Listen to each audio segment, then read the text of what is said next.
국민 여러분과 또 전문가 또 우리 공직자들의 말씀 아주 잘 들었습니다. 오늘 세 가지 그 주제 중에 그 뒤에 거부터 먼저 좀 제 의견을 또 국민들께 드리고 싶은 우리 정부의 입장을 좀 말씀을 드리겠습니다. 먼저 디지털 의료 서비스 혁신과 관련한 비대면 진료 문제에 대해서 이거를 지금 의료계와 또 의료 서비스를 이용하는 환자 내지는 소비자와의 어떤 이해 충돌 문제로 많이 지금 접근을 하고 있습니다만은 저는 이것을 우리나라 바이오 의료 산업의 발전을 위해서 이 문제를 보고 있습니다. 지금 이 비대면 진료라고 하는 것은 이제 중요한 의료 서비스의 디지털화라는 측면에서 이걸 봐야 되고, 이런 글로벌 경쟁력, 우리나라 대한민국 의료 서비스의 글로벌 경쟁력이라는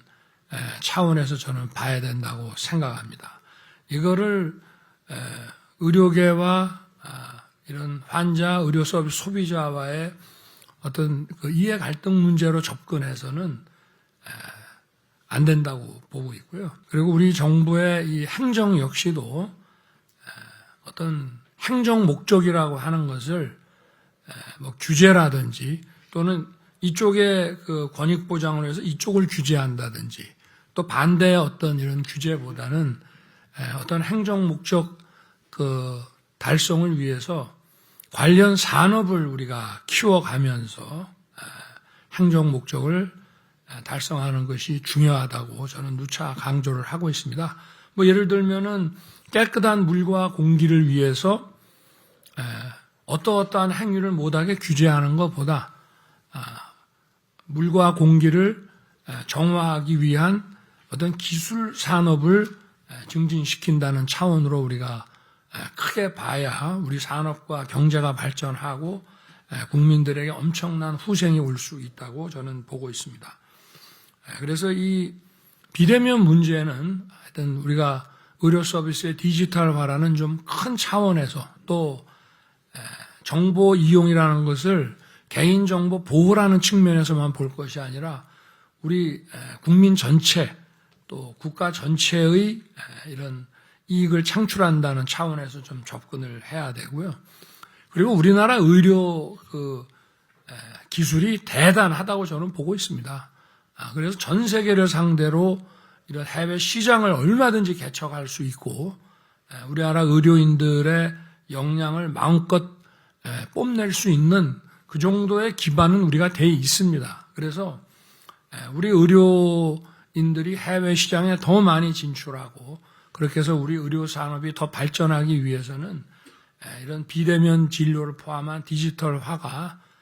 글로벌 경쟁력을 갖출 수 있도록 선도 국가들의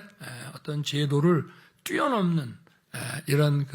혁신이 있어야 되겠다 하는 말씀을 여러분께 드리고, 정부는 어쨌든 이러한 방향으로 우리 정책을 추진해 나가겠다 하는 말씀을 드리겠습니다. 그리고 이제 게임 산업과 관련해서는 아까도 제가 말씀드렸지만 이거는 뭐 어떤 개인의 취미 여가 활동의 문제로 볼 수가 없다고 말씀을 드렸습니다. 더구나 이 국정을 운영하는 저와 이 정부 입장에서는 이 산업을 키워야 된다는 그런 생각을 가지고 있고, 여기에서 두 가지가 있습니다. 사업자들에게 불필요한 규제를 하지 않는 것이 중요하고요. 그렇게 하고 사업자들끼리 공정한 경쟁을 하게끔 만들어주는 게 중요하고, 또 이 사업자와 소비자의 관계에서 아까도 말씀을 많이 하셨는데 소비자 보호가 안 되면 이 시장이 정상적으로 작동하거나 시장이 커지기 매우 어렵습니다. 근데 이 게임 산업에서의 소비자 보호의 가장 중요한 문제는 다수의 소액 피해자, 이런 거를 이제 좀 전문 용어로는 집단적, 분산적 어떤 피해의 구제라고 이렇게 얘기를 하는데요. 이런 제도를 여기서 어떤 집단적 분산적 피해 구제를 위해서는 어떤 그 법 제도가 입증 책임을 좀 완화해서 입증을 쉽게 하고 또 어떤 피해를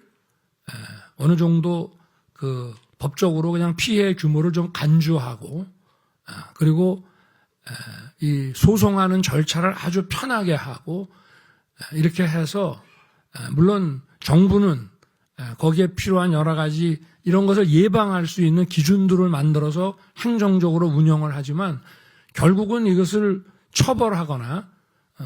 이 소위 말하는 소액 사기를 많이 저지른 사람들을 처벌하거나 또 그 사람들이 얻은 이익을 피해자에게 회수시키기 위해서는 그런 사법 절차가 중요합니다. 저희들은 우리 정부는 이런 그 게임 산업 증진과 피해 구제에 관한 법제를 저희가 좀 아주 포괄적으로 잘 만들어서 이 게임 산업이 글로벌 경쟁력을 갖출 수 있도록 그렇게 추진해 나가겠습니다. 그리고 이제 마지막으로 행정 서비스의 이제 디지털화를 더 확대하고 강화하겠다는 부분에 대해서는 행정 서비스를 편리하게 이용한다는 것은 우리 모든 영역에 걸쳐서 국가 경쟁력의 기본이 되는 것입니다. 제가 이제 그 대통령 선거 후보 시절부터 지금까지 생각하고 있는 이런 행정 서비스의 그 디지털화에서 하나의 화두라고 하면은 원스톱 서비스입니다.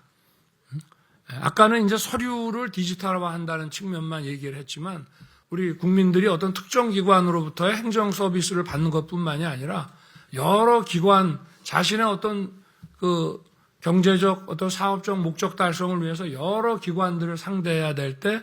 기관마다 뛰어다니지 않게 해야 되고 또 한 기관을 상대할 때도 구비 서류를 준비하기 위해서 발로 뛰어다니지 않게 그래서 이거를 원스톱이라고 보고 이 원스톱 서비스를 하기 위해서는 결국은 각 부처들이 어떤 그 정보 그 데이터베이스의 벽을 허물어서 모든 정부 기관의 데이터와 이 정보가 원 플랫폼 위에 올라타야 됩니다. 이게 그래서 저희들이 AI 디지털 기술을 바탕으로 해서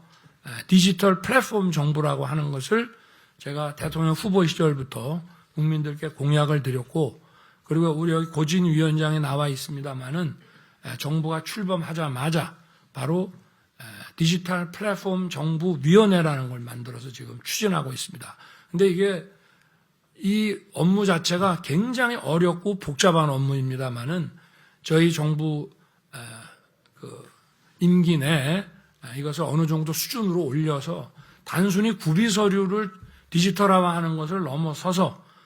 여러 정부 부처와 기관들 예를 들면 제가 어디 그 건축자재 그 사업을 한번 하겠다라고 마음을 먹었을 때 이것을 원주에서 하는 것이 좋은지 울산에서 하는 것이 좋은지 뭐 제주에서 하는 것이 좋은지 각 지방 정부마다 또 여러 가지 규제와 지원책이 다 다르기 때문에 그런 것을 한목에 알아서 또 구비 서류 발로 떼지 않고 디지털화되어 있는 자료들을 내서 한 번에 가장 좋은 어떤 입지를 제가 선정할 수 있게 하는 그런 것을 우리가 이제 디지털 플랫폼 거버먼트라고 이렇게 뭐 디플정이라고 얘기를 합니다만은 이것을 제가 후보 시절부터 하여튼 정부의 이 기능을 이런 식으로 만들어야 우리나라 모든 산업과 행정의 국제 경쟁력이 강화된다고 보고 있습니다. 그래서 이러한 방향으로 지금 추진해 나가고 있고 지금 그 구비서류 디지털화는 이러한 그 디플정 정책의 한 부분에 불과하다는 말씀을 드리고 빠른 속도로 추진해 나가겠다는 말씀을 드리겠습니다. 감사합니다.